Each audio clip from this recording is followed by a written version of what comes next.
the giant shark that terrorized the oceans some 20 million years ago. For 13 million years, this 60-ton beast dominated the warm waters of our planet. Though, some believe that the Meg still lives in the most remote and deepest parts of the ocean. It's a hot summer day. It seems only logical to go for a swim in the sea. You're floating on your back, completely relaxed. Your eyes are closed. Your breath is even. Water's pleasantly cool around your body. A light breeze touches your face. You feel calm enough to doze off. Suddenly, something bumps into your leg. Yanked out of your half-slumber, you begin to flail until you're face to face with the invisible danger. Luckily, all you spot is a couple of easily recognizable fins and cute smiley snouts. Phew, just dolphins. Guess you're lucky to meet them in the wild. These amazing creatures are so close, you can touch them. You've heard people say dolphins' skin feels rubbery, but to your mind, it's more like the inner part of a hard-boiled egg. One of the animals is so close to you that its salty smell fills your nostrils. You know, though, that dolphins don't have sweat glands. It means they don't sweat and are pretty much odorless. The smell you sense comes from the water they swim in. The largest and most ferocious predator to ever haunt the oceans, the Megalodon shark dominated the seas for centuries before coming extinct millions of years ago. However, scientists managed to discover very few remnants of the giant shark. Everything we know about the great beast we've learned thanks to fossils of its giant teeth, which are just about the size of the average human hand. A megalodon skeleton has never been discovered. Shark skeletons are made mostly of cartilage, meaning that they decompose quickly. Luckily, sharks continuously shed and regrow teeth throughout their lives. One shark can go through 40,000 teeth in a single lifetime. Scientists have managed to study different types of shark species based on their teeth alone. The megalodon shark had around 276 teeth. When they fell out, those teeth landed in the seabed where they stayed for millions of years, fossilizing. Scientists found those teeth, and they're the only real record we have of the megalodon's existence. Megalodon teeth have been discovered all over the world. It means that unlike other marine animals of its time, the megalodon was intercontinental. Even today, most sharks and marine animals tend to stick to one sea or ocean. The megalodon shark swam freely around the world, moving between tropical and subtropical waters. Megalodon teeth have been found in every continent apart from the freezing cold waters of Antarctica. When a megalodon makes a starring appearance in a movie or TV show, it's portrayed to look like a giant version of a great white shark. Scientists previously believed that the megalodon and the great white shark both descended from one common ancestor. Still, it's not true. In fact, it's more likely that the megalodon was the arch-enemy of the great white shark's ancestor, the broad-toothed mako shark. That means Megalodon wouldn't have looked so similar to the great white after all. In reality, the Megalodon would have a shorter nose than the great white, along with longer pectoral fins to give the giant shark a stockier and more threatening build. They both had an excellent sense of smell though, so even in prehistoric times, it wasn't a good idea to go swimming with a chunk of raw meat in hand. And it certainly isn't safe now. Whether the Meg's hiding somewhere in the depths, which some still believe is true, or it's gone forever, younger cousins will still be there waiting. Also, both of them like to go after big marine mammals, so they would certainly have things to do together. That is, until the Meg got moody and accidentally ate its friend. You never know. These guys had a different hunting style. Great whites prefer to dive straight towards their prey and find its softest spot, like exposed legs or underbelly. Sometimes, an entire tooth would be found embedded in a bone of some bigger animal, such as a whale. Without the main parts they use for swimming, poor sea animals were then helpless and unable to escape. Yet whales were just a smaller part of Megalodon's diet. Seals, sea cows, squids, dolphins, other sharks. The good old Meg probably wouldn't say no to some random school of smaller fish swimming into its mouth either. Nothing better than a good snack after a big tasty dinner. Even those giant turtles weren't safe with their thick shells. The Meg probably took them as a dare challenge on a daily basis. Scientists have used computer simulations to try and work out the hunting style of the ancient shark. Using this technology, scientists have discovered that the Megalodon's attack style was very different from that of modern-day sharks. Modern sharks dive straight for their prey's most vulnerable spot, For example, the soft underbelly of a seal. The Megalodon's teeth were uniquely suited to biting through tougher areas of cartilage. So, evidence suggests that a Megalodon would first chew the tougher fins of their prey, rendering them unable to swim away before launching into their final attack. Some people believe that the Megalodon is still alive today, lurking at the depths of the ocean's waters. But it's unlikely to be true. Megalodons are a warm water species, which means they would be unable to survive in the cold waters of the deep ocean. Most of the Megalodon's potential prey live in shallower waters, meaning there would be very little for the Megalodon to eat at deep sea level. Simply put, if there was an animal as big as the Megalodon still living today, we would have spotted it by now. It is unlikely that you'll run into a Meg though. The sharks, like us, preferred warm coastal waters. Deep ocean living would be too cold for the beasts, and food would be scarce. Their entire bodies would also have to evolve to avoid being squished by the enormous water pressure down there. It's unlikely they're still around, but not impossible. Some good news if you do run into one is that the shark is pretty unlikely to eat you. You are way too small a meal for the Megalodon, even if you have a couple of friends with you. This guy eats whales that are over 50 feet long. If you're having a beach party though, it's a different story. In a beach full of swimmers, the shark very well might creep up, scooping several humans into its giant mouth without even chewing. The fearsome name Megalodon comes from two Greek words, megas, meaning big, and odont, meaning tooth. Combined, they mean big tooth, and it certainly lives up to its name. Just one of its chompers is the same size as a human head. It had 276 humongous teeth in total, across 5 terrifying rows. In all of history, only a couple of saber-toothed cats and the T-Rex had consistently bigger teeth. Now that's a showdown I'd like to watch. The Megalodon vanished millions of years ago, leaving only huge teeth to be found by modern archaeologists. They literally disappeared with very few traces left. Scientists believe that over time, deep sea levels dropped and the ocean's temperature went down rapidly. Over a third of all marine life was wiped out as the oceans cooled and the number of animals at the bottom of the food chain plummeted. This had a catastrophic effect on the hungry predators at the top. Sorry guys. It became way too cold for these sun-loving sharks too, which made it difficult for them to reproduce since they gave birth in warm waters. The Megalodon is usually described as a sort of great white shark, but this is just a common myth. In fact, the ancestors of today's great white existed at the same time as the Meg, but they weren't best buddies and were even in competition with each other. The great white shark was a better hunter using its smaller size and agility to snap up the Meg's prey quickly. They were also known to eat Meg pups, who were only half their size. This didn't exactly help the whole extinction thing.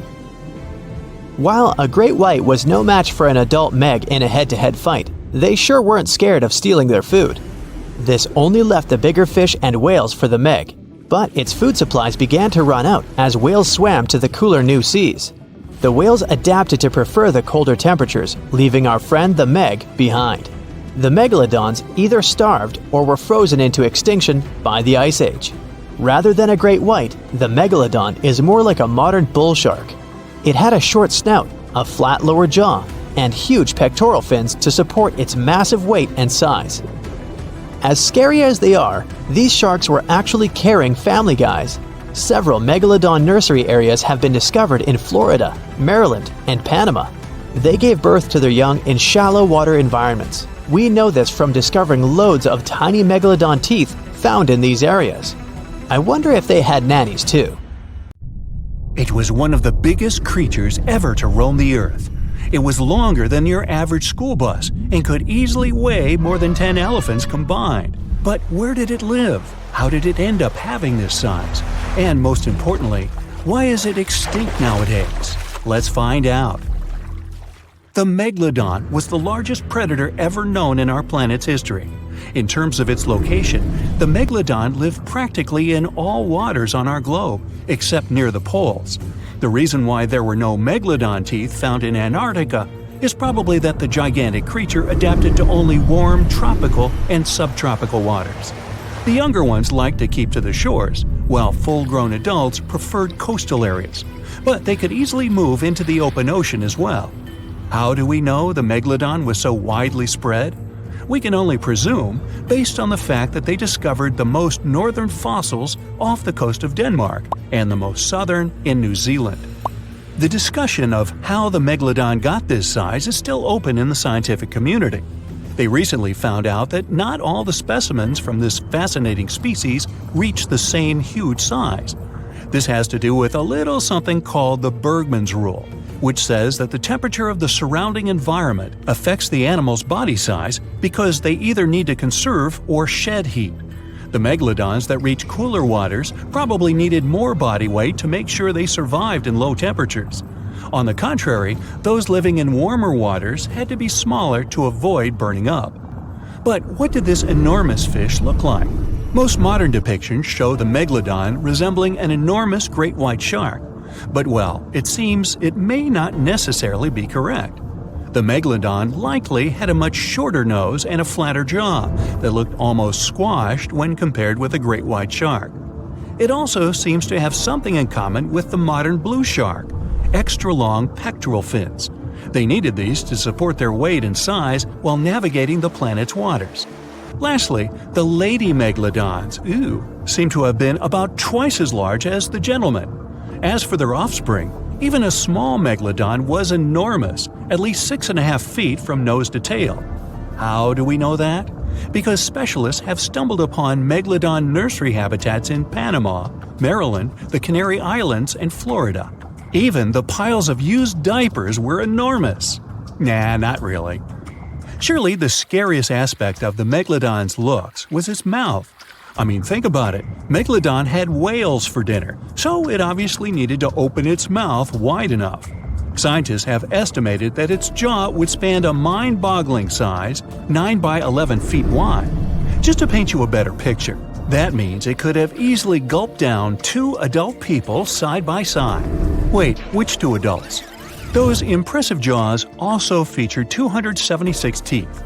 Based on modern reconstructions of the force of its bite, it looks like it may have been one of the most, if not the most, powerful animals of prey ever to exist.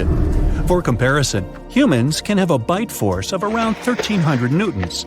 Today, great white sharks have been estimated to be able to bite down with a force of over 18,000 newtons. The megalodon tops all the records, with an estimated power of bite up to 10 times greater than that. It could basically crush a car with very little effort. Its teeth were also pretty amazing. Similar to sharks, the megalodon was fast in replacing its broken or worn teeth. With 4 or 5 rows of teeth in its mouth, it basically acted like a conveyor belt, growing back damaged or missing teeth within about 48 hours. This means that an adult megalodon probably would have grown several thousand teeth throughout its lifetime. It was nice of them to do that, though, since it's probably one of the reasons why megalodon teeth are so common in fossil records, and we're able to study them properly. To maintain its impressive physique, the megalodon had to eat somewhere around 2,500 pounds of food per day. Can't wrap your head around that?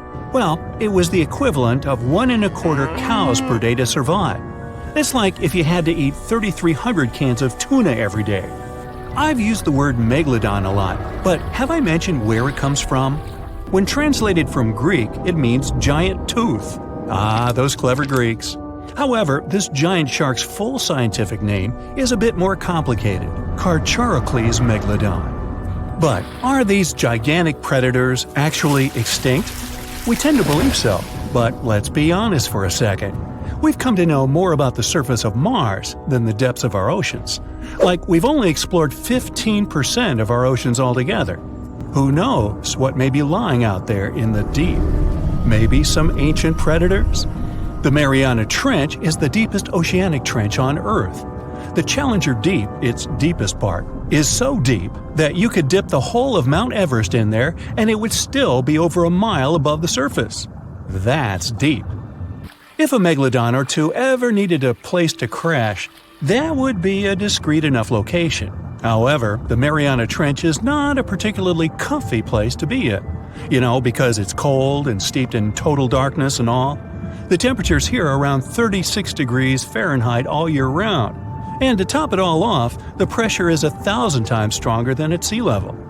So it's safe to assume that if any megalodon is hiding in here, its teeth and bones might not be looking so good. Because of the intense pressure here in the Mariana Trench, proteins and calcium start to dissolve and disintegrate. That's why, for example, the Haddell snailfish, the deepest dwelling fish we've discovered, has evolved to feature flexible cartilage instead of bones. To survive here, the Megalodon would also need to learn to navigate in complete darkness. That means they would have to either become luminescent or evolve to grow massive eyes like the giant squid. While it may sound like an intriguing and good idea for a movie script, most scientists don't think it's possible. Why? Well, most of them say it's because of the Megalodon's size. Most foods that Megalodons like to eat live in shallow ocean areas and not in the deep, deep sea. Specialists believe that if these animals were actually still roaming our waters, there's no way we wouldn't know about it. They would need to come up for dinner every now and then, right? Their food is also the most likely cause of why the Megalodon is not alive anymore. While some specialists believe the Megalodon became extinct because of a drop in the ocean water temperature, most scientists suggested that the shifting food chain dynamics may have been more to blame. Why? Because at some point, there was less and less of its primary food source, baleen whales, and at the same time, the numbers of its natural competitors, like smaller predatory sharks like the great white shark and whales, increased. The Megalodon did live on this planet a lot more than we did, and way back when we didn't even exist yet. They were here for nearly 70 times longer than we, modern humans, have, inhabiting the oceans for around 20 million years. Homo sapiens appeared around 300,000 years ago. The Megalodon managed to survive for so long mostly because of its unbeatable size. I mean, they can make a meal out of almost everything in the sea at the time. We may think about both of them as prehistoric creatures, but the Megalodons and the dinosaurs never coexisted on Earth. The dinosaurs probably died out about 66 million years ago. Megalodons seem to have appeared a bit later. That's because the oldest Megalodon fossils we have yet discovered are from the Miocene epoch, which began 23 million years ago. So long, Meg! The water is bubbling under the fishing boat as if something is coming up out of the water. It gets closer and closer. The water seems to boil. Suddenly, you see giant jaws and glistening teeth. Seconds later, a huge shark jumps out of the water and crushes the boat in one bite. It was the Megalodon, the largest fish that ever existed on Earth. Now, we pictured the Megalodon as this, an enlarged version of the white shark for a long time.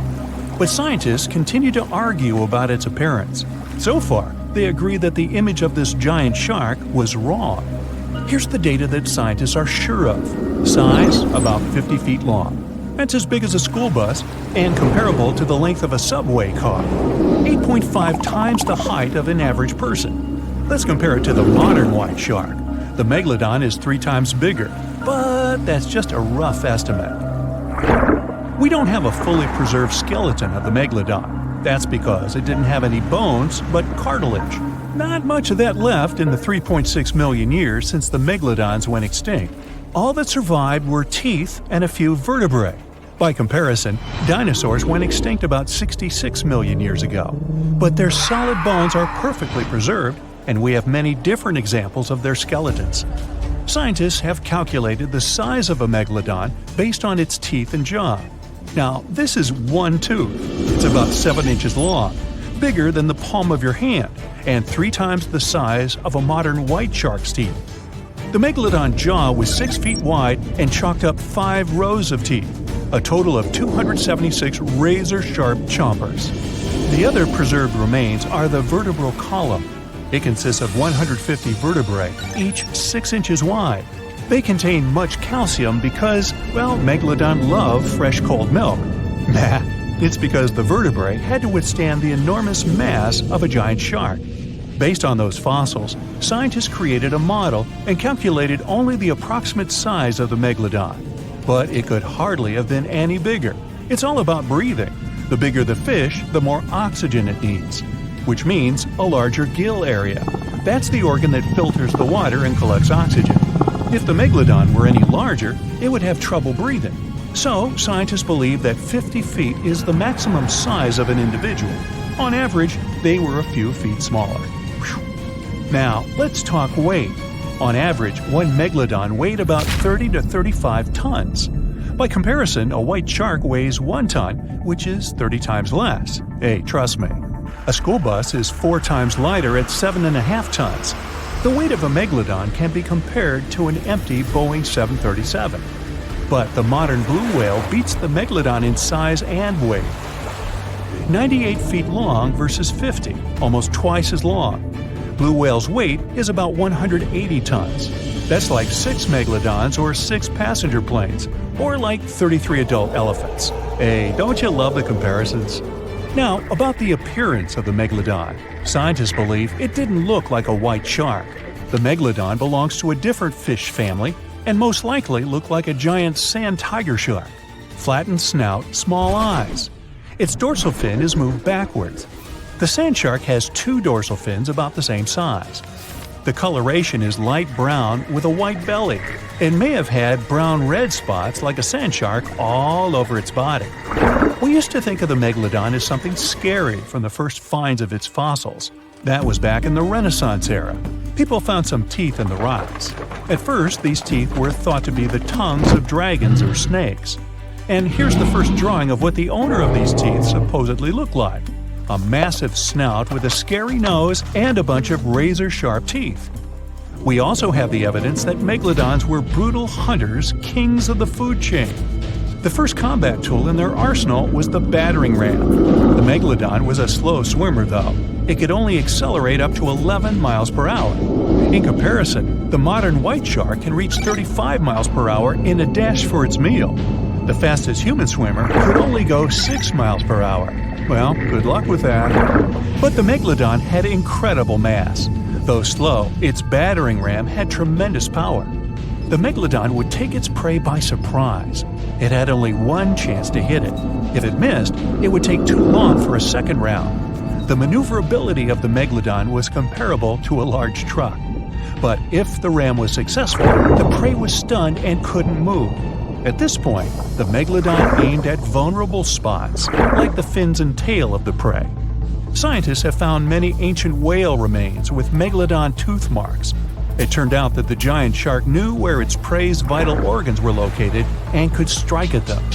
When the prey was immobilized, the megalodon bared its teeth. An adult person could easily fit into its open jaw at full height.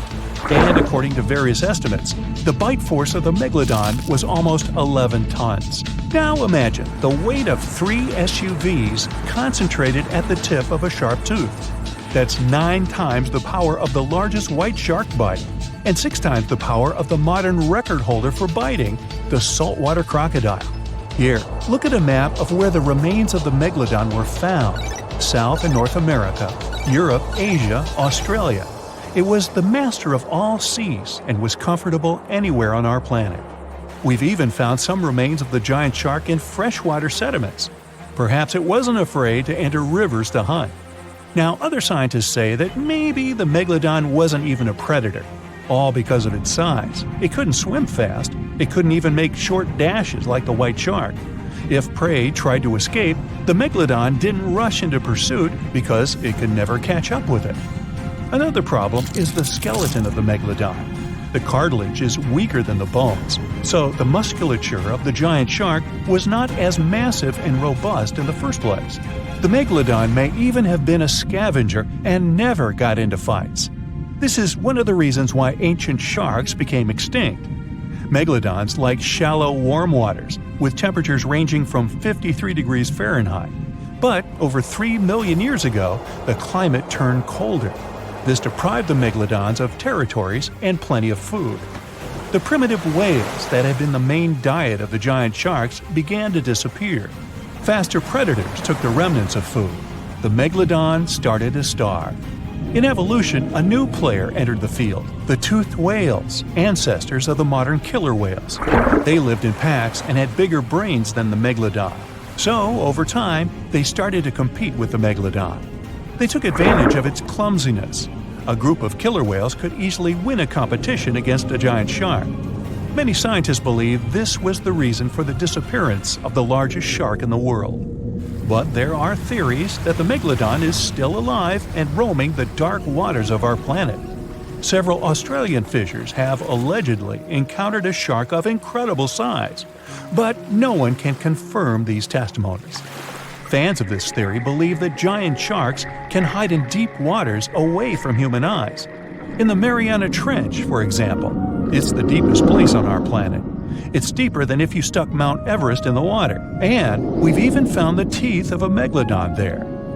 But science says that such a giant shark couldn't live in the Mariana Trench for many reasons. One, it's too cold. The megalodon was probably a cold-blooded fish, so it had to use the warmth of its environment to survive. But the water in the Mariana Trench is cold, about 40 degrees Fahrenheit. That's because the deeper down, the less sunlight gets in there. The second reason is pressure. Every 30 feet deep increases the pressure by 1 atmosphere. That is, at the depth of 100 feet, the water presses you 3 times harder than you would feel it at the surface. The weak muscles and cartilage of the megalodon wouldn't allow it to dive too deep into the Mariana Trench. And most importantly, food. The farther from the ocean's surface, the fewer living organisms. Megalodons used to eat primitive whales, ranging from 10 to 20 feet. Small fish only inhabit the Mariana Trench. A megalodon would never be able to catch one. And, judging by its size, all the megalodon did was eat and then look for food again. Compare its weight to that of a human. The average human should get about 2,000 calories a day with an average weight of about 180 pounds. The megalodon weighed 470 times that and needed many more calories. So, even all the fish inhabiting the Mariana Trench could hardly feed a megalodon for even a few days. So, all these theories, of course, are not true. But still, it's just smart to be careful out there. Know what I mean? For years, we've thought the megalodon was just a big shark, which is scary enough. After all, it could have eaten a creature the size of a whale in just 5 bites. Estimates indicate that the largest shark that ever lived had been around 59 feet long, which is a reasonable size and explains a lot. But the scientific community was wrong. Very wrong. Now, scientists have proven that megalodons could grow up to 80 feet long, which is the same as a 6-story building. The creature would have certainly been dozens of times bigger than you if you had seen it underwater. These giants ruled the ancient oceans between about 20 million and 3 million years ago. And even though it was a long time ago, they've left a lasting impression, becoming the protagonists of many movies. And scientists continue to search for answers about their life. Thanks to this, we still occasionally find their fossils. But the thing is, no one has ever found a complete skeleton. All we have are scattered vertebrae, a few scales, and, of course, those massive, razor-sharp teeth. The most complete piece we know of is a 36-foot section of a megalodon's spine. It was once part of the trunk of the animal's body. So, to assess just how big the megalodon was, experts compared its fossils to more than 150 species of sharks, both those that are alive and those that have gone extinct, to get the most realistic result possible. If the megalodon had had the proportions of a regular shark, it would have had a 6-foot head and a 12-foot tail. It would have also stretched 54 feet from nose to fin. But these measurements are way off the mark. The largest megalodon vertebra ever found is 9 inches in diameter, which makes it 3 inches larger than the largest vertebra of a typical shark. And if we follow these proportions, that megalodon was a whopping 80 feet long. To better understand how giant this is, just think of 2 school buses lined up end to end. For a long time, it was very common to think that the megalodon was just a giant great white shark. And it makes sense, right? I mean, both would have had large, terrifying, serrated teeth. But that was another completely wrong idea. Now, we know that megalodons were actually much more slender and aerodynamic than the modern great white shark.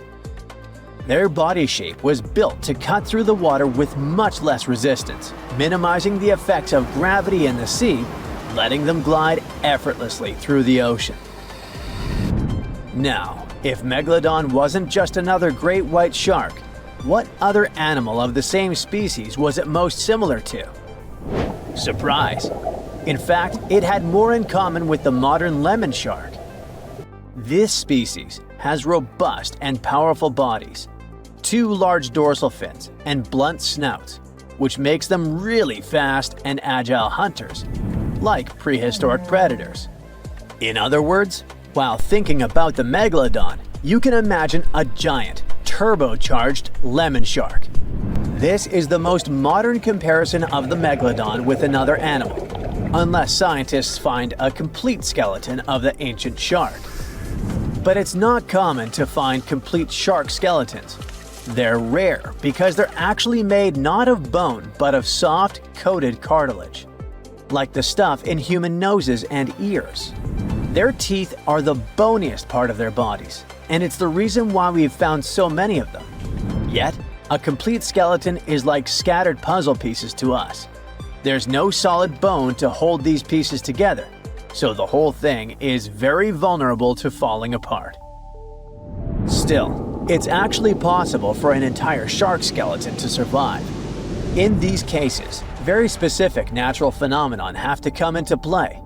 The skeleton needs to get buried super fast in mud or sediment, free of any kind of scavengers and away from ocean currents. Otherwise, it simply disintegrates before it can fossilize.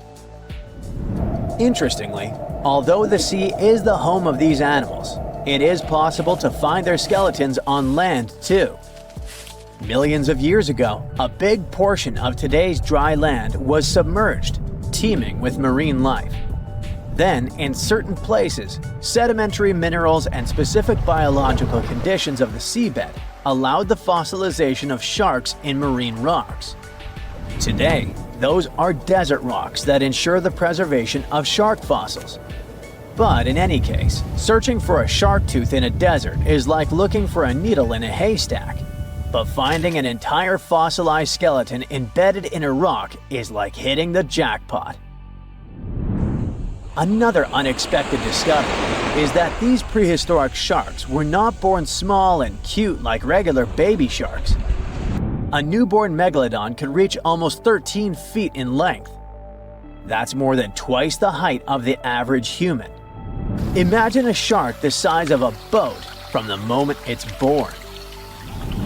Now, although we don't have all the information about the giant of the seas, it's a fact that it's one of the most famous animals in pop culture worldwide. Not only has it inspired several movies, but some people also insist that the Megalodon is still alive. Scientists say it's not. The Megalodon didn't survive the test of time, and it would be impossible for such a giant creature to dwell in the seas without us noticing it. First, it was a super predator. It hunted whales, dolphins, and other large marine animals. If the Meg was still around, its presence would completely change the balance in the oceans. It would have huge impacts on marine ecosystems, regulating populations and influencing the size and behavior of the ancient shark's prey. A good example is whales. They wouldn't have grown so big if the Meg still hunted in the oceans. This only happened because there was no super predator in the way. If the giant shark was still in our oceans, species like the blue whale would be tiny, as they would need to develop and adapt to be able to escape constant attacks. The lives of the workers of the sea would also be completely different. Fishers would have to avoid certain areas, ships would change routes, and even maritime tourism would be risky. Going for a swim and coming across a shark over 65 feet long? Not worth the risk. Plus, if the Megalodon was still out there, we would have some proof. Commercial fishing catches millions of sharks every year, and a monster of this size would not go unnoticed. Not to mention that with all of today's technology such as drones, satellites, and submarines at our disposal, someone would have already recorded an encounter with this living legend. By the way, Most sharks, like most fish, are cold-blooded. But the reality for Megalodon was different. This giant was able to keep its body warmer than the surrounding ocean. This gave it an advantage over other sea creatures, allowing it to remain fast and active even in colder waters. It was a survival advantage that other animals of its kind did not acquire during their evolution. One of the most famous theories is that the Meg lives in the Mariana Trench, but scientists are sure that it doesn't make any sense. This region is poor in food and has many tiny creatures, which would not be nearly enough to sustain a large predator. In addition, there's a lot of research studying countless sharks that live in the ocean depths, and none of them come close to the size of the Megalodon. So, does the Megalodon still exist? Definitely not, but that doesn't mean it isn't any less mysterious and fascinating. You are a marine biologist who is on a mission to explore organisms that live in the deeper and darker parts of the ocean. As you prepare to dive, your ship's object detection system starts beeping. Something within the water is approaching, and it's really fast, and it seems like it's a Megalodon! You try to take your oxygen tank and other diving equipment off to prepare for what's to come. But in the blink of an eye, the Megalodon attacks your ship, breaking it into two pieces like the Titanic. You fall into the cold waters of the ocean. You immediately try to swim back to the surface in a panic, but the Megalodon notices you. You know you're not fast enough to escape. As the Megalodon swims towards you, your survival instinct takes control. You curl your body to minimize its surface area and decrease your risk of injury. Then the Megalodon opens its 11-foot wide mouth. The force of the water pushes you against the back of its throat, which is wide enough to fit a small car. Fortunately, you are able to grab onto one of its 276 teeth as tightly as you can until its jaw slaps shut with a loud banging sound. Thanks to that, you don't immediately end up in its stomach. You are in its mouth, standing on its tongue, which is almost larger than a couch. With panic, you try to push your way out of its mouth, but its jaw muscles are extremely strong. You start waiting for it to open its mouth on its own so that you'll swim out. But when it finally does, the water pressure is so strong that it even pushes you further back from its throat. You try holding onto the roof of its mouth, but it is too slippery for you to get a grip on. So you finally end up in its stomach. It's so dark inside there. While your eyes slowly adjust, you start hearing its heart. There is still no oxygen, so you keep your diving gear on. Good thing you didn't get a chance to take it off before. However, if you were able to take your snorkel off, it would smell rotten due to the methane gases. You start looking around and see the stomach is full of the remains of the Megalodon's previous meals. There are skeletal remains of fish and sharks all around, and even other divers who weren't as lucky as you. Fortunately, the wetsuit you're wearing is super protective. You start feeling more pressure around you, which means the Megalodon started its descent deeper into the ocean. The rising panic causes your muscles to twitch. You start feeling extremely exhausted. That's why you need to do something now and do something fast if you want to make it out alive. You remember that your diving equipment includes an emergency knife. It's small, but it's really sharp. You take that out and try cutting through the Megalodon's skin. The Megalodon's swimming slowly gets weird as you continue trying to cut your way out. You can tell it doesn't want you inside itself anymore, so it finally barfs you out, making you the only survivor of a Megalodon attack. It was the largest fish our Earth had ever seen, and its bite was strong enough to crush a car. The largest of its teeth found was the length of a remote control. It consumed about 2,500 pounds of food a day. That's like 3,300 cans of tuna for you. The earliest Megalodon fossils are from about 20 million years ago, but you won't see its skeleton, and that's because the mighty Meg had no bones. A skeleton made from bones gives most animals their body shape and strength. Sharks, though, come from the same subclass as rays, skates, and sawfish and have cartilage instead of bones. Cartilage is a tissue that is softer and more flexible than bones, but it's still tough enough to shape the body and protect the internal organs. Some areas are more flexible, since cartilage is weaker, and some, like the shark's head, are much tougher, thanks to calcified cartilage. Their snouts, though, are made of really soft and flexible cartilage to work like a bumper in case of a collision with some dangers. Who knows if they'd be able to do all this with a heavy skeleton? Plus, cartilage makes their jaws more flexible, and they can open their mouths much wider than they would with a jaw made of bone. Our hero, Meg, was no exception, and it had the strongest bite of all living creatures, which was also made possible by a skeleton made of cartilage. Sharks take full advantage of their cartilage. It helps them swim and turn fast while hunting. One drawback of this type of skeleton is that it was really tricky for scientists to establish the shape and size of Meg. Normally, they would do it using fossilized bone skeletons or their parts. With Meg, they had to guess based on the teeth they found and comparisons with living relatives. A more recent 3D computer model was based partially on scans of a preserved spine discovered in the 1860s. The model showed that Meg was bigger, faster, and even hungrier than scientists had previously thought. Looks like an average Megalodon was 52 feet long. That's slightly bigger than the height of the Hollywood sign and weighed 10 times as heavy as an elephant. There were also much bigger creatures. Scientists still aren't sure how the Megalodon got this size. The fact that there were bigger and smaller Megs probably has to do with a little something called Bergmann's rule. It says that the temperature of the surrounding environment affects the animal's body size because they either need to conserve or shed heat. The megalodons that reached cooler waters probably needed more body weight to make sure they survived in low temperatures. Those living in warmer waters had to be smaller to avoid burning up. If the researchers were correct in their calculations, it also means that Meg reached a cruising speed of over 3 miles per hour, which is much faster than other sharks. The still-living great white shark can cover a distance of nearly 7,000 miles without stopping, which is 9/10 as long as the diameter of Earth. It looks like the Megalodon could have gone much further. Megalodons managed to survive on our planet for nearly 70 times longer than humans have. They were roaming the oceans for around 20 million years, and you could see them pretty much anywhere except near the poles.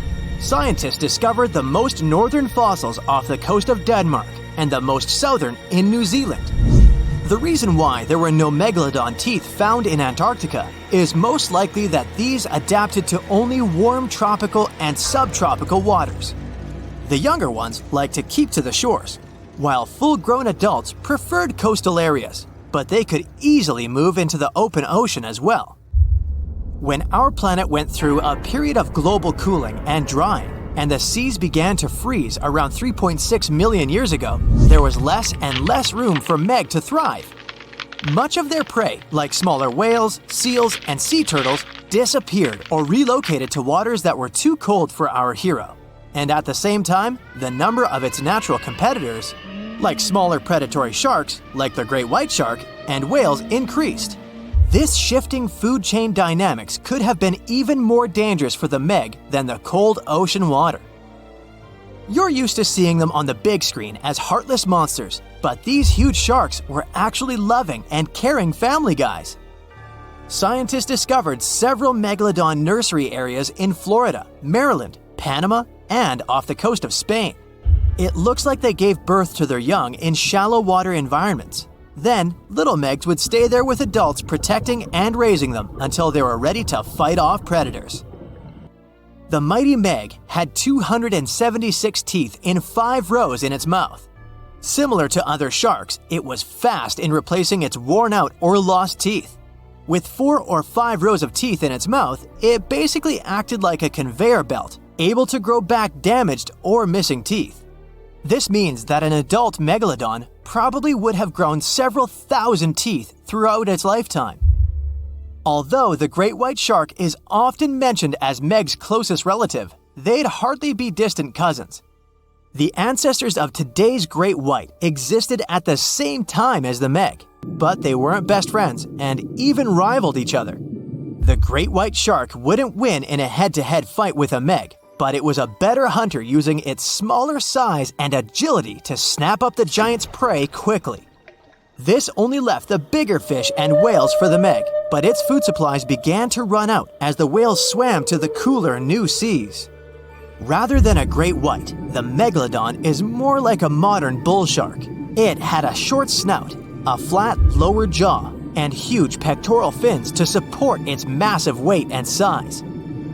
We also speak of Meg as an extinct giant, but can we be 100% sure it isn't hiding somewhere as we speak?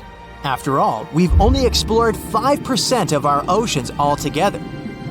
The Mariana Trench is the deepest oceanic trench on Earth, and you could dip the whole of Mount Everest in its deepest part, and over a mile of it would still be above the surface. If a megalodon or two needed a place to hide, that would be the perfect spot. It wouldn't be the coziest place to live, though, with its cold water and total darkness. Plus, the pressure there is 1,000 times stronger than at sea level. So, if a Meg really were hiding down there, it would have serious issues with its teeth, because calcium would dissolve under that pressure. To survive here, it would also need to learn to navigate in complete darkness. That means it would have either become bioluminescent or evolve to grow massive eyes like the giant squid. If the Meg were still around and true to its dietary choices, it would have to eat smaller fish, and that would be a problem for us humans. Especially those of us who love fish, that is. And the ocean isn't cooling down these days. The Megalodon would love its temperature and would thrive and reproduce faster than ever. Those giants would create some massive problems for cargo ships and cruising vessels. In case you're now scared at the thought of meeting a Megalodon, relax. Most scientists don't think it's possible because of our hero's size. Most foods that megalodons like to eat live in shallow ocean areas and not in the deep, deep sea. Meg would need to come up for dinner every now and then, and it's kinda hard to miss a creature this big. They're both giant prehistoric creatures to us, but the megalodons and the dinosaurs never actually coexisted. The dinosaurs probably died out about 66 million years ago. Megalodons seem to have appeared a bit later. The megalodon shark roamed the oceans, scaring and chewing everything to pieces long after the dinosaurs were wiped out by the great meteorite. We know that it was the largest and most dangerous hunter that ever lived, as well as the biggest shark. It was the king of all seas, swimming freely between most parts of the ocean. But then, about 2.5 million years ago, the last of its kind disappeared from Earth forever, leaving only huge teeth to be found by modern archaeologists. And it could be because of the great white sharks. The megalodon is usually described as a sort of gigantic version of this marine animal.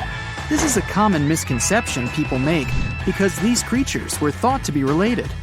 In fact, the Meg looked more like a modern bull shark. It had a short snout, a flat lower jaw, and long and massive pectoral fins that supported its weight. And what's more important, the ancestors of today's great whites existed at the same time as the megalodon. But with great size comes great clumsiness. Although the Meg was huge and powerful, it was also not as nimble as the smaller and quicker great white sharks. Researchers believe that great whites actually rivaled with the megalodon for food and were often more successful hunters thanks to their agility. They couldn't fight the Meg openly, but were fast enough to steal its food.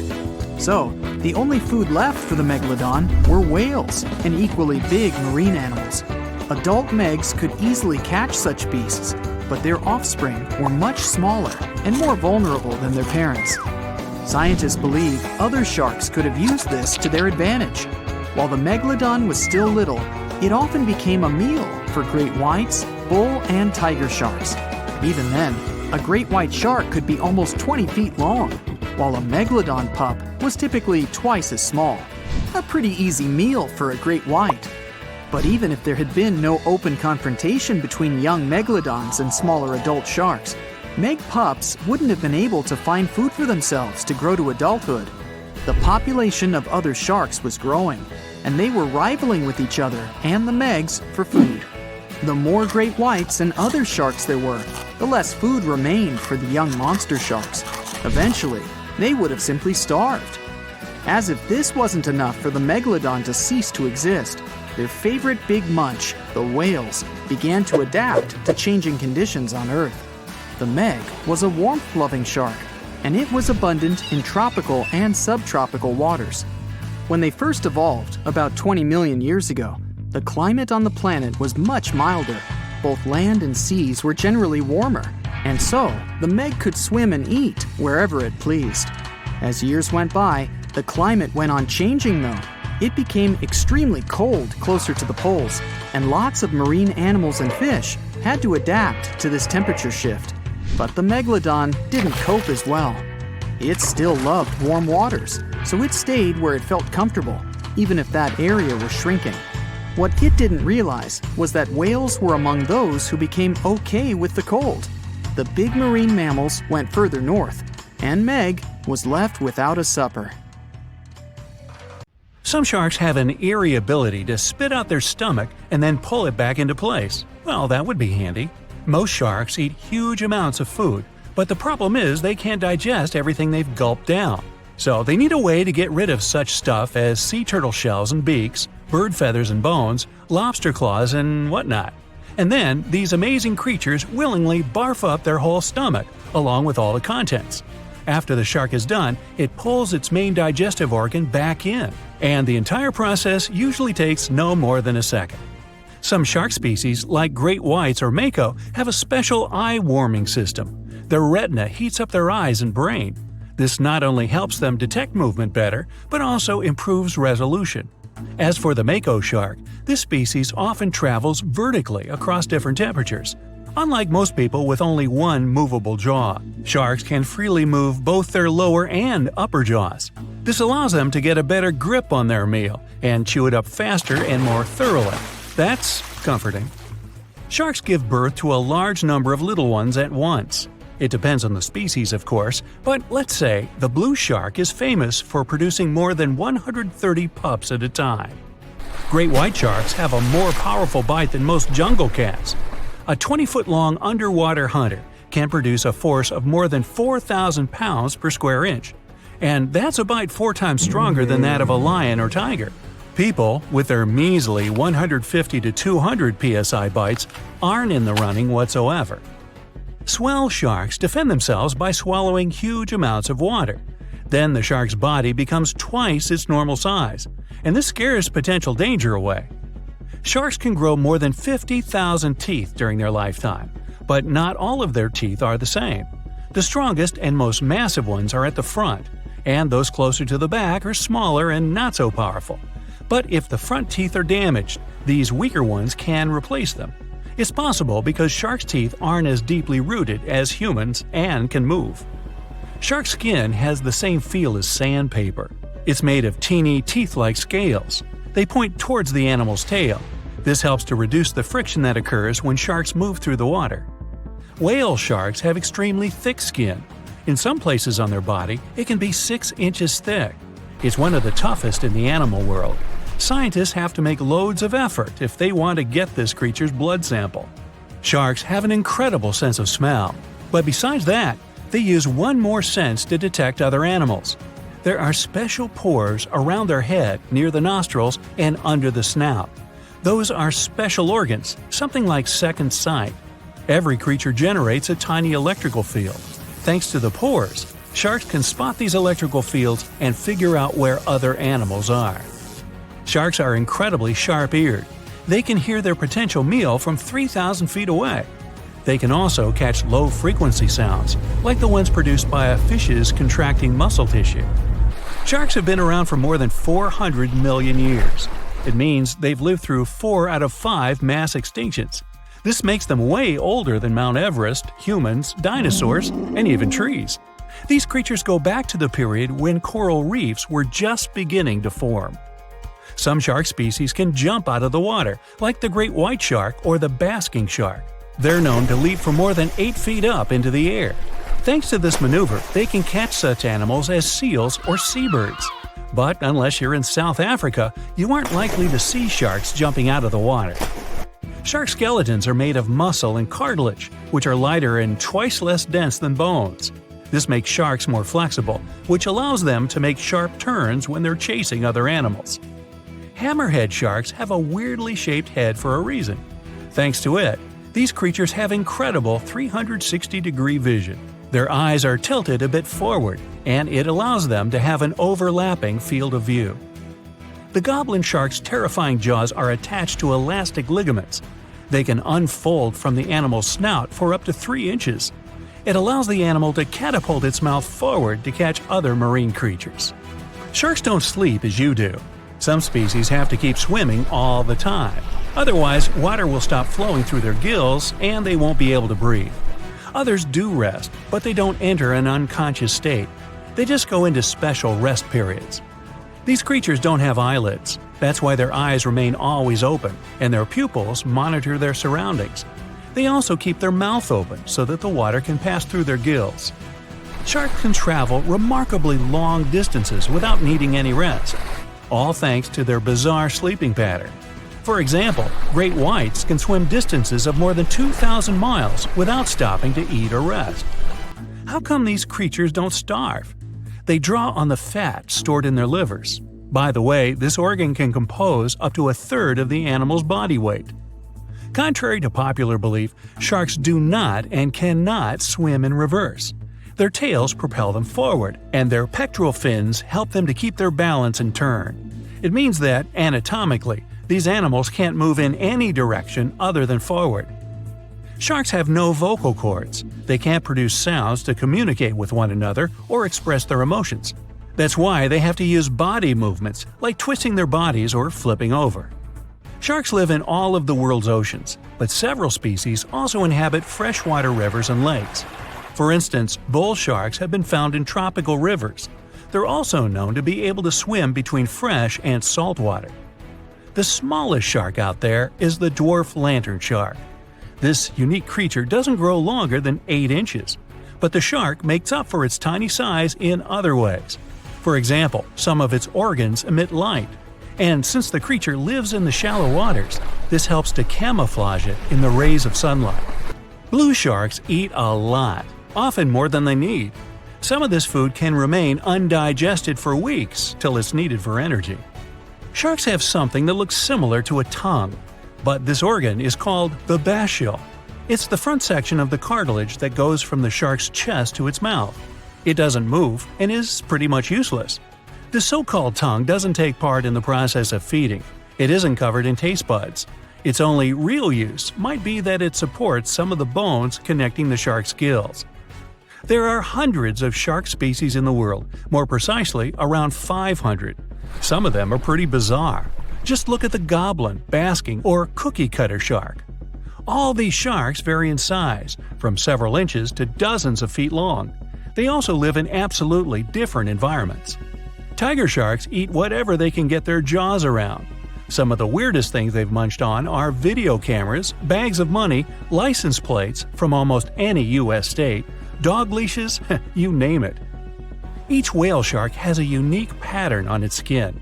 These spots and stripes can be used to identify individual sharks, just like fingerprints are used to identify people. The blunt-nosed six-gill shark can dive to a depth as great as 5 Empire State Buildings. Baby sharks are called pups. When they get born or hatch, they are already fully nourished, and if they choose to swim away from their mama shark, they don't need to hunt for food for at least several weeks. Uh-oh, did somebody say baby shark? So imagine stumbling upon a creature so huge it could dwarf even the largest known marine animals today. Scientists discovered the fossils of this beast on England's coast and believe it once ruled the waves.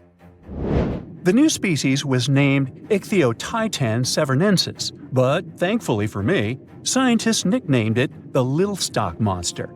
Its estimated lengths range from 72 to 85 feet long, almost as big as a blue whale. Megalodon can't even compare to this. It was only about 60 feet long. And what's crazy is that this fossil we found wasn't even an adult, so who knows what their actual size was. The first piece of the Little Stock Monster was discovered in 2016 in the Westbury Formation. Researchers found a 3-foot-long jaw part that belonged to an unknown species. For years, this single fragment had been driving them crazy because they had no idea what that animal was. Then, in 2020, a miracle happened, of sorts. A father with his 11-year-old daughter found the second piece of fossil on a beach. This discovery led to more findings. Finally, in 2022, The last piece of the literal jaw puzzle was found, buried along the Somerset coast. This leviathan belonged to the Shastasaurid family. Both the Lilstock monster and other Shastasaurids had one ancestor, so all the species in this family are super similar to each other. For example, all of them were the largest marine reptiles ever to exist. Although our Lilstock monster is much larger, most Shastasaurids could grow up to only 69 feet long, and it's possible that the Lilstock monster, when fully grown, would reach up to 100 feet or even more. Both of their bodies were just perfect for cruising the ancient seas. These marine titans were elegant and slender, with an elongated snout. Other marine animals at the time were smaller and looked more like dolphins. Shastasaurids had long paddle-like limbs adapted for efficient swimming. Their skulls show large eye sockets, which means they had excellent vision. If you were in the ocean, no matter what time it was or where you were hiding, they could spot you. They were also incredibly fast and could dive to great depths. Of course, all these things made them the most terrifying predators. They ate pretty much everything, including fish and squid, and you if you were there. They probably captured their prey like whales, opened their huge mouths, and literally sucked the fish in. What made the Lilstock monster especially scary is that it wins in the jaw competition. For other Shastasaurids, their jaws were a bit weaker, so they hunted smaller fish, kind of like today's orcas. They required vast amounts of food. This shows us that the Earth's Triassic oceans had rich, productive food webs. But the Lilstock monster has this unique feature. It could open its jaw almost 90 degrees upwards. It also had tons of powerful muscles around. Its jaws were horrifyingly strong. So while others were hunting some squids, the Lilstock monster probably hunted large fish and even other marine reptiles. Fossils of Shastasaurids have been found everywhere in the world, from North America to Asia. This means that these creatures dominated and terrorized the oceans for millions of years, although even they weren't completely safe from scavengers. And that's exactly why we struggle to find these fossils now. Scavengers didn't leave any remnants of them. So, while we have some fossils of this marine family, they mostly remain a mystery for us. They lived in the oceans about 200 million years ago, in the late Triassic period. The Earth looked completely different back then. All continents were united in one Pangaea, a huge landmass. Some parts of this supercontinent were covered with lush conifer forests, while others were dry deserts and open prairies. It was before the famous Jurassic period, but there were already first pterosaurs and amphibians. It seems like those monsters were crazy resilient. The Triassic period was super unstable, but they survived through many changes in the environment. Well, until the last one. The Triassic extinction came out of nowhere. It was one of the Earth's big 5 extinction events. It wiped out almost all species on the planet, including these leviathans. It's still not clear what happened exactly, but it looks like there was a huge tectonic activity. Volcanoes in the oceans were going crazy back then. These massive volcanic eruptions have probably altered the climate and ocean chemistry, leading to the extinction of many species. Scientists have a theory that it might have happened because there was a rain of comets flying to our planet from the Oort cloud. This likely happens about every 200 million years or so. I wasn't around then, so I'm just guessing here. In any case, after the extinction, the Earth took some time to recover. Then it entered the famous Jurassic period. More terrifying sea monsters were on the way. One of them left us a colossal skull. This fossil is 150 million years old, and it also belonged to a sea beast from Jurassic times. They called it the Sea Rex. The name is very fitting. This monster could have broken a car in half with one bite. It was also discovered accidentally. A fossil enthusiast was walking along the Jurassic coast. This place is famous for having tons of ancient fossils, all because of the erosion in stormy weather. Typically, people find small spiral fossils here. However, this time, he discovered a giant sea monster fossil. Excited, he contacted scientists. They arrived at the spot right away and then had to carefully climb down a cliff to search for the rest of the skull. This fragment alone is 6.5 feet long. Turns out it's a newly discovered species of pliosaurs, giant predators of the ancient seas. Pliosaurs were among the largest marine predators ever. Some of them grew up to 40 feet long. They use their huge teeth to snatch and devour prey, including other reptiles. Well, at least those creatures are far gone. But what about the horrors that still live in our oceans? Recently, biologists discovered the world's longest animal, the one that's still alive to this day. They found it off Australia's coast, on the Gascoyne coast, a very mysterious and unexplored place. There, underwater vehicles stumbled upon a frightening 150-foot-long siphonophore. That's twice as long as many blue whales and 3 times as long as a humpback whale. Doesn't it kind of look like one of those toy string worms? But this creature isn't friendly at all. It's a string-like deep-sea predator. What's even more scary is that this isn't actually one creature. It's a colony of small clones working together as one. Basically, collective consciousness. Ooh, Borg. Together, they stretch out like a single long string in the water. This creature might be the longest siphonophore ever found, and it was discovered at a depth of around 2,000 feet. Siphonophores, similar to jellyfish, capture their prey by dangling stinging tentacles in the water. When their tentacles touch small crustaceans and fish, they get paralyzed, and then they're reeled up to the colony's body. Expeditions to Western Australia's underwater canyons were definitely worth it.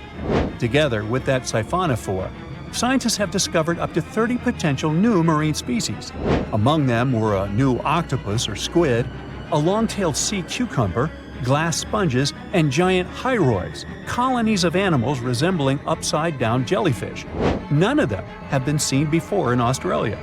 But most of them weren't as scary as the one that was recently discovered in the Gulf of Mexico.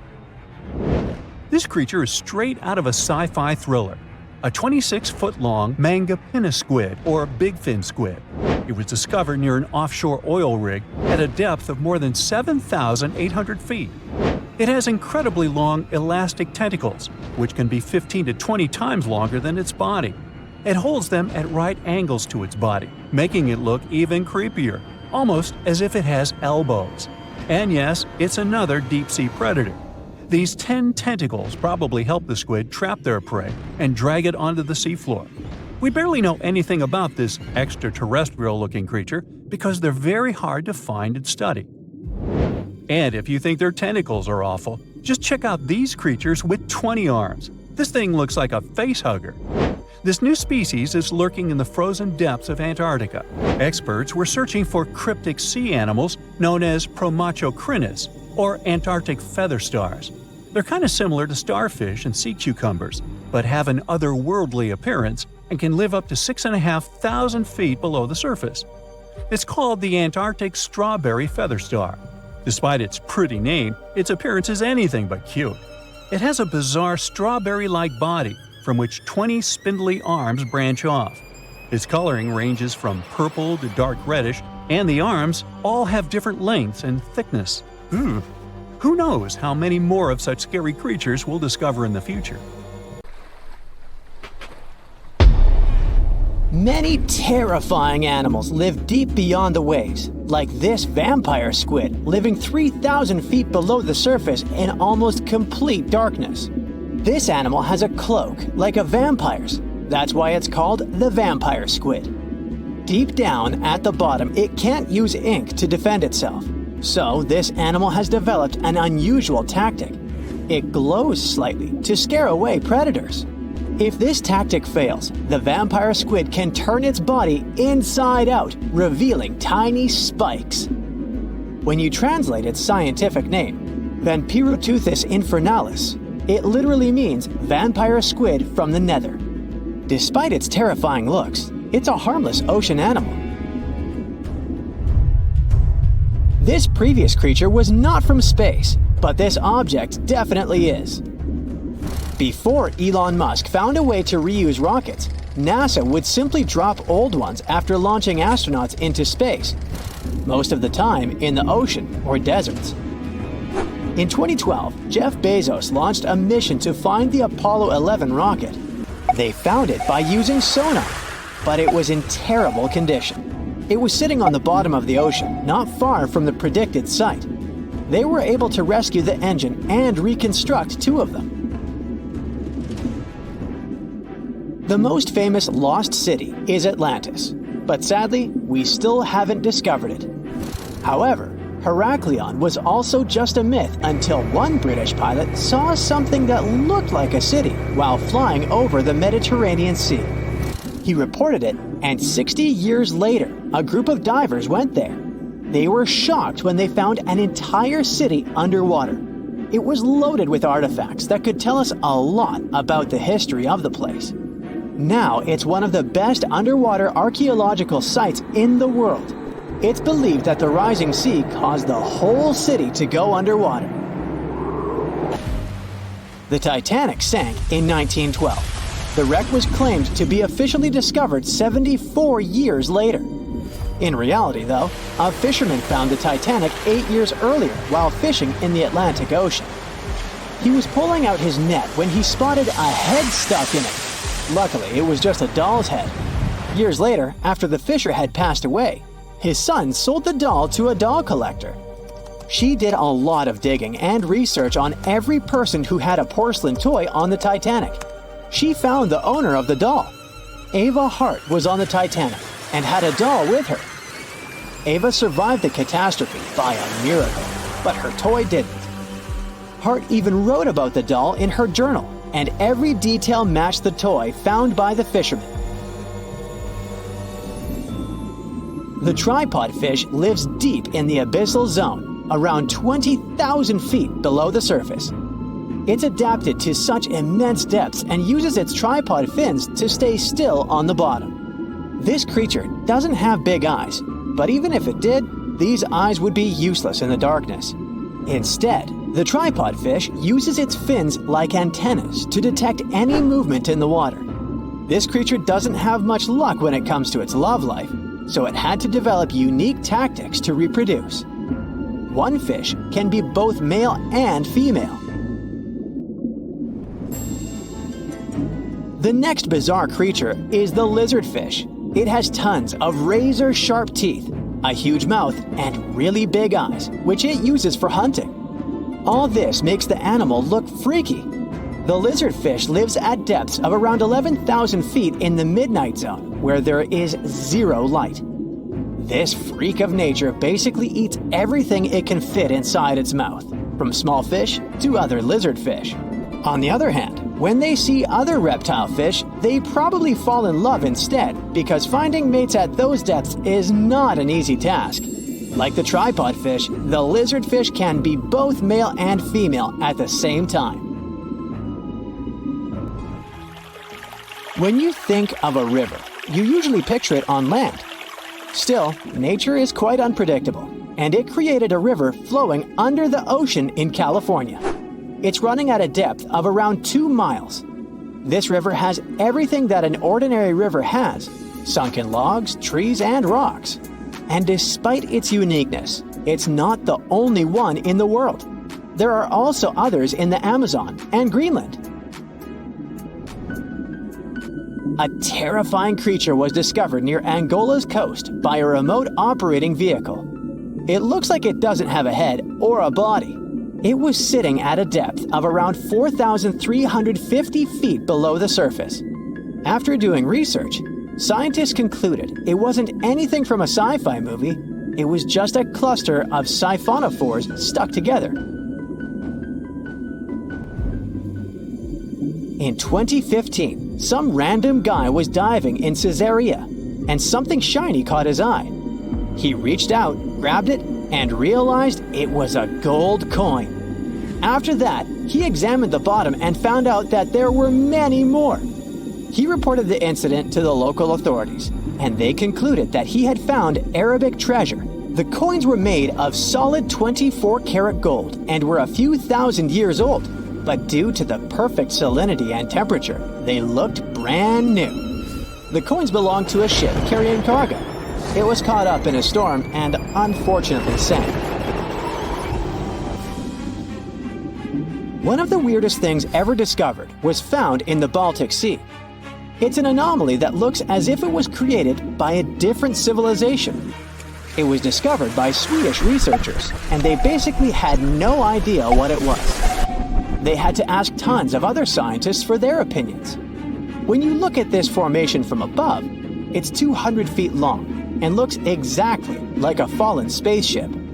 It's hard to believe that it's a natural formation, but spoiler alert, it's totally made by nature because the Baltic Sea has gone through many erosions throughout history.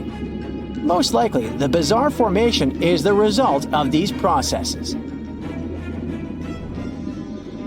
A group of divers in Madagascar were shocked when they found this 7-foot monstrosity of a knife on the seafloor. The speculation started immediately, and many said that the knife was from some giants that had fought megalodons and lived on Earth thousands and thousands of years ago. That could make a nice story, but the knife is most likely a movie prop that was lost at sea. One of the ocean's most bizarre animals is the frilled shark. It's believed that this fish is the reason for all those sea serpent stories that sea explorers of the past wrote about. These animals live pretty deep in the ocean, but sometimes they can be seen in shallow waters. It's super rare, but possible. The frilled shark has a big mouth sporting around 300 teeth. It also has a long body that looks like a lizard's, and it is truly a unique species of shark. Its prey can be half of its size because this shark's stomach is like that of a snake, and it can swallow huge fish or crustaceans. Spotting a few worms in your garden is no big deal, but after seeing a 26-foot long one in the ocean, you will make your wetsuit a little wetter. This worm is super rare, and it's completely harmless to humans. It's actually not a giant worm. It's a cluster of zooids that are stuck together in a worm-shaped formation. They usually only eat plankton, bacteria, and other tiny things that can be found in the ocean. Probably the scariest thing in the ocean that is 100% real is the magna pinna, which can be found at crazy depths of 20,000 feet below the surface. This monster looks like an underwater Slender Man, but it's just a squid with really long tentacles that can reach a terrifying size of 8 feet. This guy has only been seen a few times, and basically, we don't know much about this creature so far.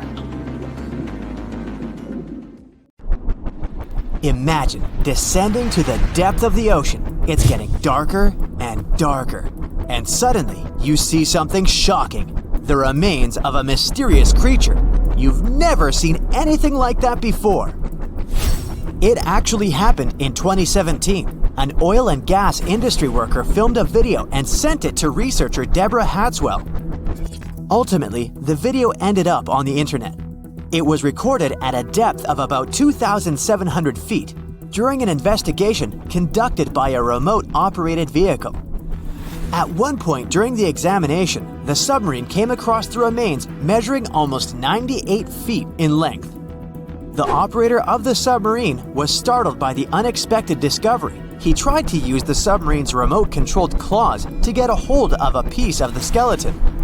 But once the claws touched the remains, they immediately crumbled into dust. Some people are sure that the skeleton must have belonged to a whale, but Hatswell has her own idea. She claims that since the video was taken by a professional, he should know what whale bones look like. Those who work underwater occasionally come across such remains. She also adds that a whale's spine has 3 blades spaced 120 degrees apart, but the discovered creature had only 2. Plus, the dimensions of the remains don't fit any sea life in that region.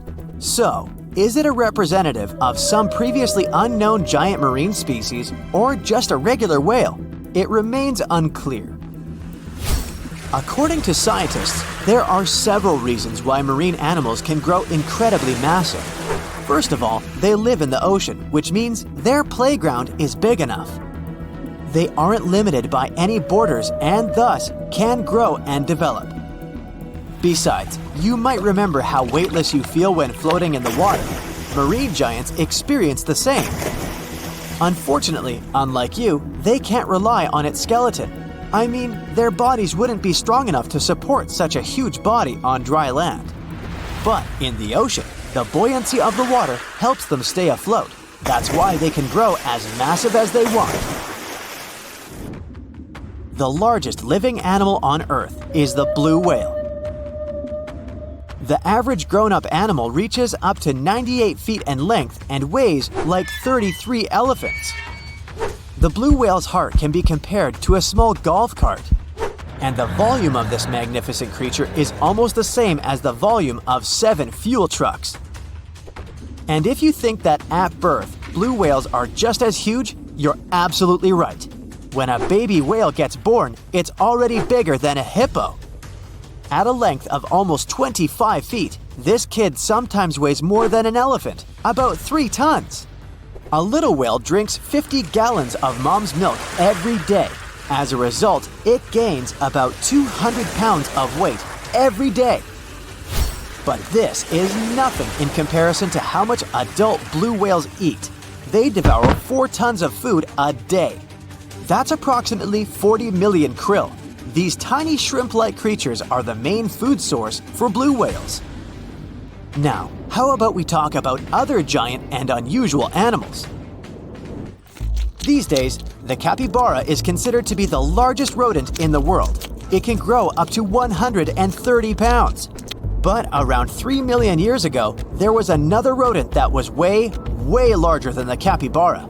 It weighed a whopping 2,600 pounds. Let's call this creature J. monesi, since its full name is too tricky to pronounce. They lived in the forest areas of modern-day Uruguay. These animals had big front teeth. Scientists think they could use them in the same way elephants use their tusks, for getting food and defending themselves from predators. As for the animal's molars, they were small and too weak to chew tough food.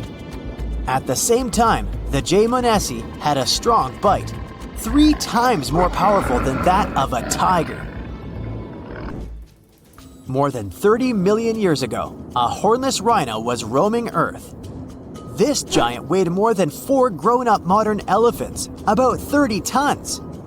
Even though it reached a height of 18 feet, the animal had a small skull.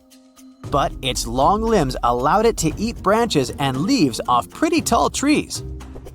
Even without the horns modern-day rhinos can boast, their prehistoric relatives had something unusual. It was teeth. Out of 2 pairs of incisors, the lower one pointed forward and the upper one leaned downward.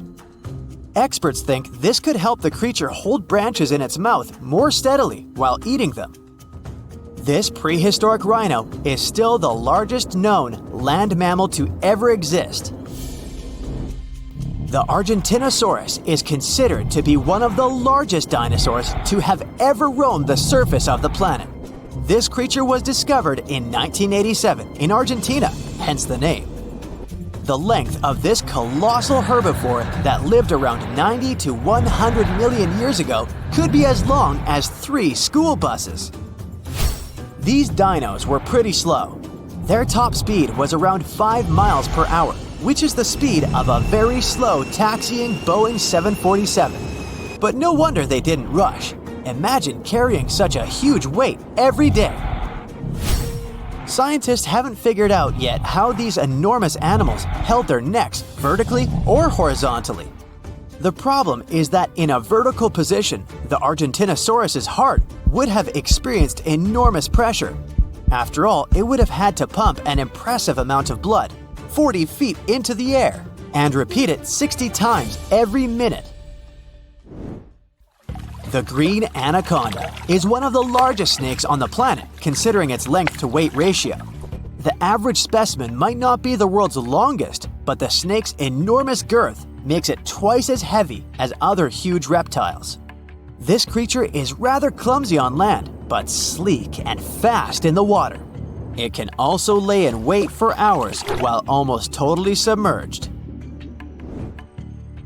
The saltwater crocodile can grow up to 23 feet in length. It's the most massive modern reptile. The largest males can weigh as much as a small hippo.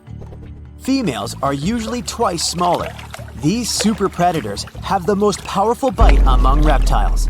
They hunt by hiding near rivers and waiting for animals to come to drink water. They also don't hesitate to strike people. The largest living organism on dry land might be a particular honey fungus which grows in the Blue Mountains in Oregon. It spreads over an area equal to 1,700 soccer fields, and although it may sound incredible, the fungus can be from 2,400 to 8,650 years old. The only part of this huge thing you can accidentally spot is small brownish mushrooms on the ground. But even if you take a usual mushroom, what you see is only 10% of the whole deal. The biggest part is hidden from your eyes underground. But while ordinary mushrooms feed on plants and fallen leaves, the honey fungus is much more dangerous. It's very harmful to the trees growing nearby. The fungus attaches itself to tree roots and feeds off of them. Unfortunately, this process damages trees, slowly and irreversibly. And if you have doubts about whether this fungus colony can be considered an individual organism, don't worry, it passes the test. It perfectly fits the definition because the fungus consists of genetically identical cells which communicate, coordinate themselves, and share a common purpose. According to rough estimates, the weight of the Oregonian humongous fungus may reach 441 tons. That's much heavier than the blue whale. But even if some animal isn't the largest in the world, it doesn't mean it can't surprise you. For example, a 1-inch long subtropical shrimp disorients its prey with a sonic boom. As loud as a sonic boom once produced by the supersonic plane Concorde. This sound stuns the prey, and the shrimp can catch it without too much effort. 450 million years ago, no, I wasn't around then, the sea level was higher, coral reefs started to form, the climate on our planet was stable and warm, not even dinosaurs were around yet. The time when bony and jawed fish we know as sharks appeared. They've been dominating the oceans and making other marine creatures flee in fear ever since. Many of them, like great white sharks, have evolved and adjusted to life in the open ocean as hunters with a pretty high position in the food chain. They're less diverse today than before. One of the reasons is the asteroid strike from the age of dinosaurs. After it reduced the number of shark species, only smaller and deep-water kinds that ate primarily fish survived. They started getting bigger over time. Near the surface, sharks such as makos or great white ones develop faster movements and are somewhat between gray and blue to blend in with their surroundings. The epaulet shark can even walk on the land. It can't take a walk on the beach because it can't breathe outside of the water, but it lives on coral flats in shallow tropical waters, so it can walk in kind of a crawling motion. But deep down below, there are mysterious, alien-looking, often huge shark species that didn't come to the surface, which is why they didn't need to adjust to the new environment and different conditions. They haven't changed a lot through time, so they're some living fossils. These creatures mostly don't have 5 gill slits, the most common number, but 6 or 7. It's because there's less oxygen the deeper you go in the ocean, so they need more gill slits. Sharks on the surface evolved to have fewer gill slits. 6-gill sharks are the most primitive sharks we have today. Their skeletons are like those of ancient extinct sharks, and they can survive only in very deep waters. Like cats, sharks have a layer of reflective cells placed inside their eyes, which helps them see better in the dark, deep sea or cloudy waters. Sharks on the surface have big eyes because they evolved to hunt in the sunlight, so they tend to rely on their vision. Those that live in shallow waters have small eyes, so they can protect themselves from the sand. Like some other deep-sea creatures, 6-gill sharks also have bigger eyes to take in as much light as possible. They have more light-sensing rods, but don't distinguish colors that well. In the ocean's twilight zone, with the minimum of sunlight, there's a couple of bioluminescent shark species. They don't take in light within their eyes, but produce or re-emit it with their bodies. Their skin or organs have specialized cells that produce a soft blue-green light. Deep-sea creatures that produce their own light do that to attract their prey, deter animals from going after them, or, scientists think, communicate with each other. It can even help them to camouflage. They do it by hiding their silhouettes from animals going after them. They produce enough light to match their surroundings. The biggest luminous underwater creature is the kitefin shark. found swimming 980 feet below sea level, preying on ground fish or smaller sharks. It can grow almost 6 feet long and lives 3,200 feet below sea level. Deep-sea sharks are also bigger than those on the surface. The Greenland shark can grow up to 24 feet long, bigger than a great white. There's a thing called deep-sea gigantism. Creatures in nutrient-poor depths of the ocean grow bigger because, that way, they lose less energy as heat. The Greenland shark lives its life in slow motion. It has a slow metabolism and can go very long periods without food. With their slow pace, they evolved to live up to 500 years at depths of 7,200 feet. Sharks in shallow waters catch their prey relying on agility and speed, but for them, it's easier because there's plenty of food on the surface.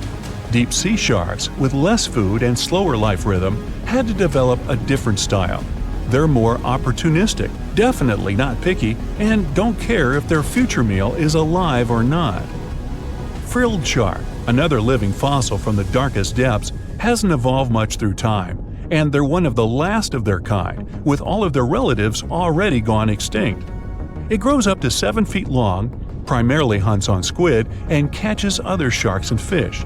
It looks like a dinosaur, a snake-like face, a long, smooth, thin body that moves in a serpentine way. It can propel itself with the power of its tail and curl like snakes. They don't swim in a straight line like other sharks. Cookie cutter shark grows up to 20 inches. It got the name because of the way it feeds, biting off small pieces. It's a parasite creature, which means it feeds off bigger animals but leaves them alive. They have sharp teeth and sometimes even swallow those that fall off on purpose. Some researchers think it could be because they live in the depths that are nutrient poor. If they swallow the teeth, they could recycle calcium and other material from it. Prickly shark is a rare and unusual creature with many thorn-like denticles and 2 small dorsal fins. It lives mostly in the depths of the Pacific region up to 1,900 feet.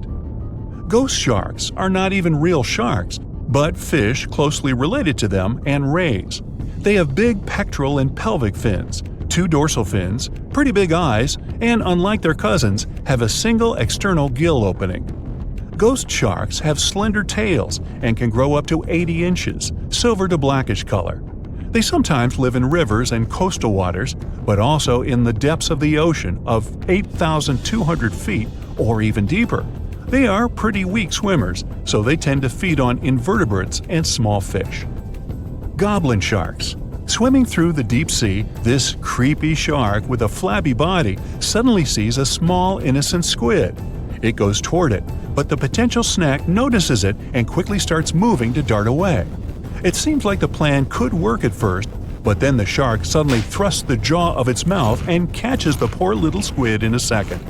After the meal is finished, the animal simply fits the jaw back into the mouth and goes away as if nothing happened.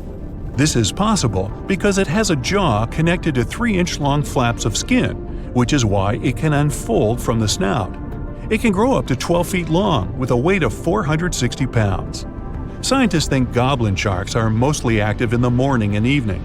The shark has a long, prominent snout and specific sensing organs on it. It uses them to sense electrical fields in the dark oceanic depths. Seven-gill shark is a big cow shark, brown to silver-gray on top, white underneath, black and white spots, with a thick body, a small dorsal fin, and a wide, blunt snout. It can grow up to 10 feet long, mostly lives in the depth of 1,870 feet, but you can also find it in deep channels and bays. It can be aggressive toward humans if provoked, so don't. Like most deep-sea creatures, it's an opportunistic hunter that's not quite picky but likes to go after dolphins, seals, porpoises, and other marine animals. Megamouth sharks mostly live in the depths of 15,000 feet and spend most of their time in the dark, like me. Scientists discovered it in 1976 because it went near the surface at night to feed on zooplankton. That's the only time these sharks go there. During the day, they return to their quiet, dark, and mysterious depths. They are filter feeders, which means they keep their mouths wide open while swimming, so they filter the planktons they like to eat. There are organs that produce light inside of their mouths, which attracts potential prey, such as pelagic crustaceans. These sharks live in the deep parts of the ocean, but you can rarely find them below almost 2 miles. Scientists think some other, stronger bony fishes outcompeted them. Deep parts of oceans became oxygenated around 70 million years ago, and sharks have been around way longer. But bony fishes adjusted and adapted efficient ways to use oxygen, while sharks were slow with adaptations, so they lost.